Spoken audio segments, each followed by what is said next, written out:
The transition is underway. The destination is behind me. We'll get to that more in a second. You realize 7th straight day, temperatures reach 90 or above.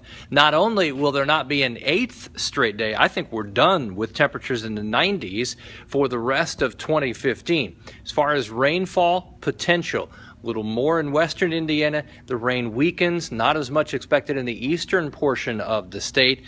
We'd love to get a widespread soaking rain, but I think it will be a little more spotty than we'd like as the cold front goes through.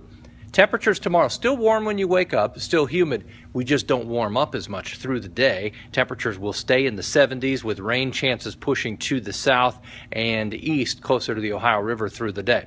Door is open for a very fall-like weekend. That northwest flow will open the door to Canadian air, and forecast models keep getting cooler and cooler with weekend temperatures. How about that? Mid-60s Saturday and Sunday. I'll say this, Friday and Saturday, chance for showers at about 20%, in that cool pool of air will develop some clouds and spotty showers.